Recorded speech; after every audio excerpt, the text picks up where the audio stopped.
Plus, you've got you know, the advent of obviously things like Twitter and Facebook and real-time this and real-time that, and just social being integrated in a number of different ways. So is this where, you know, did you come in to the middle of this and just kind of look at the landscape and say, now's the time for something like a Miso? Or how did it come out for you originally? I think our story actually is recognizing the things you're talking about. We saw this massive trend that more and more people were actually using the internet while they're watching TV. I don't know if you find yourself doing this, where you have your laptop on while you're watching TV. You might have your iPad out while you're watching TV. And so we saw this, and so we asked, like, what are people doing while they're watching TV? You know, you talked about people tweeting while they watch TV. They see something on TV, they tweet about it. I heard there was a stat very recently that like 90 million tweets a day about a TV show. Right, just using hashtags. Just using hashtags, right? Or every Tuesday at night, a trending topic is Glee. So people love to talk about TV shows. Why do you think that is? I think that's because it's the most natural social topic of conversation. You know, you put 5 people in a room and they don't know each other and say, hey, name a TV show, and boom, they're connected to it, right? Because it's something familiar, they can all talk. I mean, I went to film and TV school, so for me, it's a no-brainer. You know, that was the passion project, really. It was to talk about our favorite shows, our favorite movies and whatnot. But it was something that we did face to face. It wasn't something we would necessarily think of doing even over the phone at the time, or, you know, necessarily online. It was more of an in-person thing. So are we now looking at, you know, translating that? I think people talk about TV and they say, oh, it's a very solo experience, but there's millions of people watching TV at that very, very moment, at that exact same show. So how can you bring these people together? You know, but it's not just about social for us. The way we think about it is people are watching TV and they want to get more interesting information about what they see. So, for instance, you know, I'm watching Glee, someone's singing a song, and all of a sudden you want to know more about that song. You want to know more about the characters. We believe curiosity happens when you watch TV. And so our longer term vision was like, if eyeballs are going all over the place while you're watching TV, you know, can we recapture someone's attention while they watch TV? Can we build something that adds value to your TV watching experience? Can we make it more social? Can we make it more fun? Can we use these second screen devices that you're using, that you have on your laptop, or on your coffee table, your iPad, or even your mobile device in your pocket? And can we make the TV watching experience better? And that's what we're really trying to do at Miso, is create the ultimate TV companion, something that you use the entire time you watch TV, because it just enlightens the way you watch TV. And so imagine that if you're watching Mad Men, a character appears on screen, you know, information about that character gets pushed to you, you get more stats, you can take quizzes, you can see who other friends that are watching at the very moment. We're trying to enlighten the end user. We're trying to build that sort of magical experience. And so it's so much more than just, I've checked into this show that I'm watching. That's correct. We had to start somewhere. With everybody else. Exactly. You know, we had to start somewhere, and given these mobile devices are not connected to the TV, we had to ask you one question, which is, what are you watching? And we took what was popular in the location-based space and applied it to TV. So people check into what they're watching, they get points, they unlock badges, that we made it fun for them. But that's just the starting point. We're like 0.1% to where we really want to be. And really what we want to build is something that you use while you watch TV that makes the TV watching experience better. And I don't think we're there yet. You used to have the TV Guide a long time ago. Now you could have Miso. And that's kind of how we think about it. Is this the replacement? Is this the tool that you use that you have to have while you watch TV? Right? And I think you know, the question we ask ourselves every day is, what do you want while you watch TV? How do we make that TV watching experience better? And it's a tough challenge, because there's thousands of channels, there's hundreds of different pieces of content, and depending on what you watch, you'd want very different things. So how do we build a platform that supports that has social pieces, that has fun pieces, that has informational aspects? And you know, that's what we're doing at Miso. Seems like, I mean, what someone would want could be markedly different depending on what it is. Like if you have a super fan who's just absolutely in love with Grey's Anatomy, like I am, you know, wanting to get all the latest recaps or the trivia, you know, a huge thing for my set of friends, being film and TV folks. They love to do the whole trivia thing about like a character's history, and did you know that in episode fill in the blank they actually admitted that they fill in the blank, you know, that sort of thing, like little tiny tidbits of information. But those inputs of information is it's the stuff that brings us all together. It's like, remember pop-up video on VH1? Like everybody loved pop-up video because it's those little fun little aspects that sort of pop up nonstop, and you're just like, I didn't know that. What brand of potato chips does so-and-so love to eat? You know, I mean, simple things really simple things. Really, or what was their favorite book that they were reading at the end of episode blah? That's right.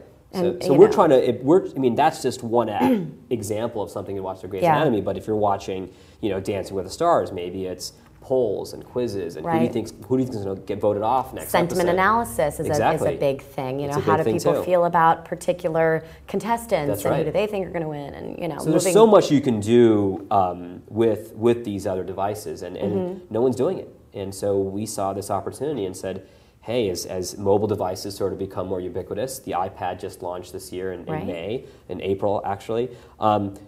The iPad is probably the ultimate TV companion device, right? It sits somewhere. Definitely a consumption device. It's definitely a consumption device, right? And when we think about where there was a private survey of 150 people that bought an iPad, 98% of them use it while they watch TV. So there's something there, and it's much bigger than just a check-in. And so we have a long way to go, but we're talking to users, we're trying to understand what they want for different pieces of content. I mean, sports is a big category too. Oh, absolutely. Super Bowl's coming up in January. I mean, everybody's going to be talking about it. You want stats. You want to talk to other friends. You want to talk smack about. So you're still in really the research phase too, and so to speak, in terms of just figuring out what that ideal incentive would be, because I guess the big question I have is everyone seems to be really using a lot of game mechanisms, and that has been incentive enough so far, but how long are you able to ride that wave before someone wants something more tangible, and what are some of those potential tangible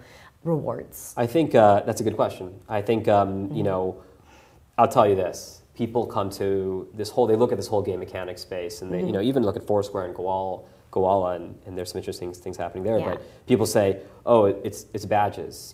Everything you have to do is badges." And I'll tell you this: it's badges. There is definitely a community of people that love to collect things, but ultimately, it's not about badges. You got to deliver value. It's for you as a super fan of Grey's Anatomy. Network. It's delivering you that interesting information, right? It's not. Maybe the badge gives you a minute of delight. Right? Oh, fun! I'm a fan. Great, thank you, network. I want to see the episode an hour before everybody else. Yeah, I want to see it first. Maybe that's a reward the network can give back to you. Yeah. Right. So it can't be. It's not these virtual things that are happening. I'll tell you that much. And there's a group of people that may think that's what it is, and I just don't believe it is. But hey, for now, there's definitely people who love to collect things, and we're going to think badges is a component of that, but that's not the long-term value.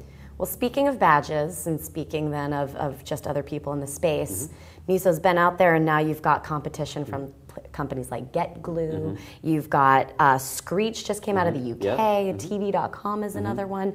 How are you differentiating from them now that it's starting to get a little more crowded? It's the wild, wild west. The space is, what if anything, it shows that everybody's trying to figure something out. Yeah. I don't think anybody has figured it out. Right. I think GetGlue is trying to figure it out through, hey, it's about recommendations, and maybe that's one angle. Screech, I have no idea. They're just too new. There was, TV.com is entering sort of the check-in world. I'll tell you this: check-in is just a feature. It's a button. There you go. And it's nothing. It's just a.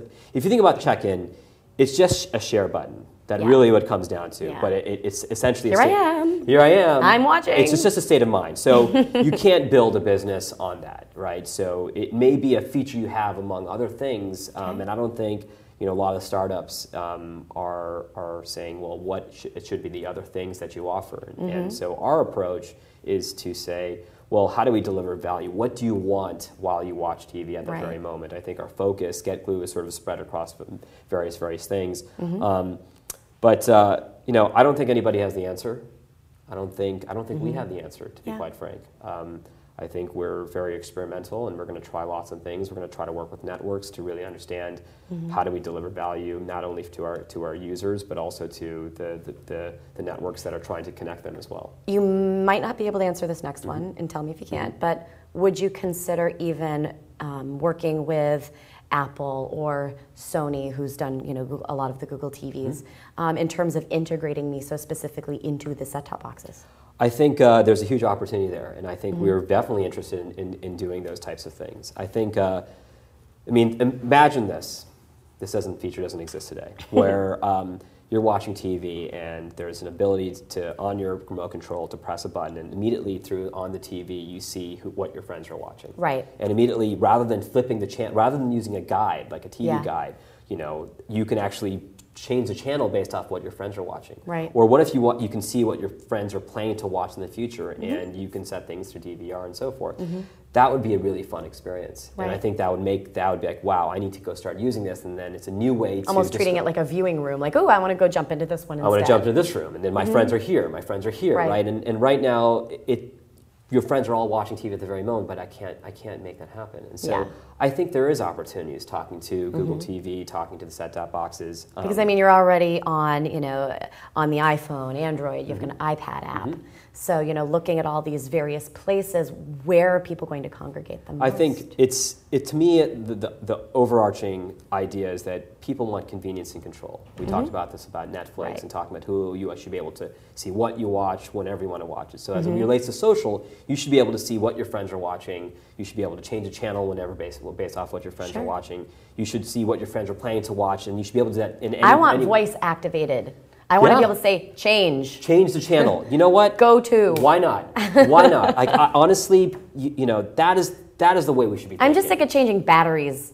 Yeah, I mean, I think at the end of the day, I think that's the way we should be thinking about technology. We should be thinking about how do we make life better. And I think you look at what the innovation that's happening in the TV space, and it's just, the guide still exists. Right? Well, people need a way to discover content. They need a better way to do it. A better way to figure out what it is they want to watch that's relevant to them. So that's still, relevant. And social is a good part of that. You're more likely to watch a movie based off what your friends told you. Oh, absolutely. So why can't that work on TV? Why can't that happen directly in the set-top box? That's how we think about the space. Is how do we allow to have more innovation in the social TV space? And I think there's a lot of angles. I think every startup is going about it very, very differently. Yeah. What I'll probably say is in the next 6-12 months, I think, will the real social TV companies please stand up? And hopefully it's us. But I was going to say, are you going to stand up? Yeah, yes, there we go. So I think we have a long way to go. I don't think we have the answer, and but we're going to be very, very quick and smart about how we make these decisions. Great. And now a big one for me, just being in Hollywood and Los Angeles in general, we noticed that a lot of the networks, broadcasters, studios and whatnot are really trying to figure out all of this social stuff, a lot of different technologies, they're immersed in their world, and so they're trying to catch up with ours. So do you think that could pose some inherent challenges too in terms of the adoption of something like Miso? I think there's always going to be challenges. Yeah. It's for instance, the idea of getting people to come to Miso while they watch TV is already something that's challenging. Right. Because what they would rather have do is, if you're ABC and you want people to watch, Lost, well, you'd want to have a Lost app. Yeah. But the real problem is that no one wants to go to 30,000 apps when they watch TV. Your flip channels, you want to go into one place, right? So, but the networks are going to try. Yeah. And they will, we'll see what happens. I think ABC launched an app on the iPad for my generation. They created, they work with Niyogi. Yeah, apps is really where it's at right now. That's apps is where it's at. I think the networks are going to try to do it themselves, but we'll have to cross that bridge when we get there. I think it's clear to me that the networks are going to try to do this themselves, but we're going to keep our heads down. Right. That's what we have to do. Who's going to be impacted the most with all of this? When you look at the broadcast industry in general, is it the content creators? Is it the production houses? Is it the networks themselves? Like, who's going to be impacted the most? I think the network is going to be impacted the most. Here's why. It's about attention. So what's happening is that in the living room, people are multitasking more and more. Right. And so it's, TV advertising is a $74 billion TV ad business, and that's all based off of people staring at the TV. But now Nielsen's people really gonna have to change. and Nielsen's going to have to change. And all of a sudden, people are now looking at their laptops and looking at the TV. Or you've got the husband who's watching something on his iPhone That's on their while the iPhone. woman's, the wife's watching something So on television. attention's kind of already going all over the place, Yeah. right? So what is the new metric that